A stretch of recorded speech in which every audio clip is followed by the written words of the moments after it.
Levantou, desvio, saiu Luiz, sobrou.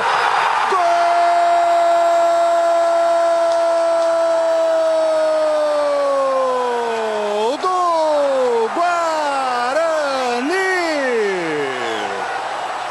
O Ricardo Xavier estava lá. O zagueiro do São Caetano atrapalhou o próprio goleiro, hein? Na bola levantada pelo Andrezinho.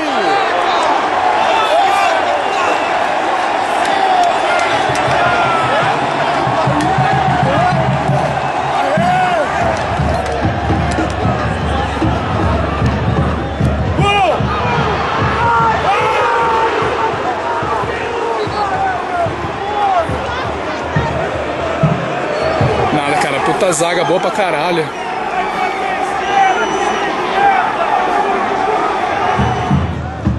Ai, filha da puta!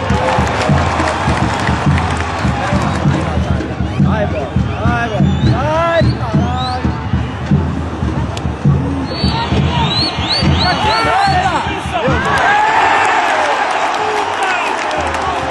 Essa falta aí, filha da puta, Lazarento!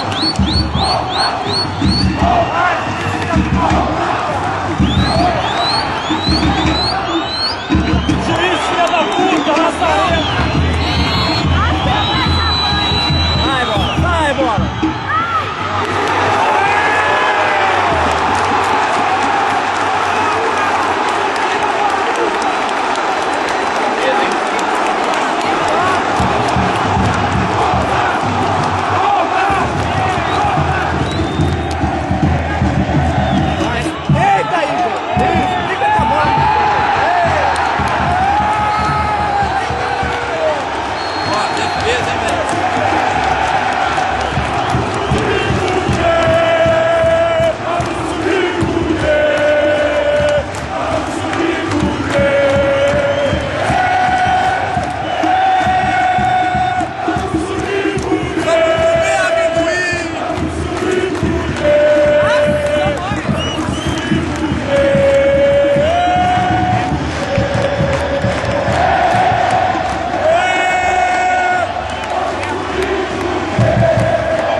Alfredo. Uma tranquilidade muito boa, Vanessa, porque o que de pior pode acontecer na rodada para o Guarani vai deixar o Guarani 7 pontos de diferença para o quinto colocado, que é onde vale a conta da Série B, né? Sobem 4, o quinto colocado é o ponto limite. E se o Guarani, a partir de agora, fizer 4 pontos de cada 9 disputados, ele tem para disputar mais 90 pontos, 30 partidas, 90 pontos. Se ele conseguir mais 40, ele se classifica com 62 pontos, sobe com tranquilidade, ou seja, o Guarani pode, de cada 3, ganhar uma, empatar uma e perder uma. Ele tem 10 partidas a perder, isso sem manter essa campanha que faz. Se a campanha do Guarani cair muito, o Guarani mesmo assim vai entrar em boas condições para a disputa do acesso. Já fez um grande trabalho nessas 8 rodadas iniciais, acho que isso credencia o Guarani como um candidato ao acesso em 2009.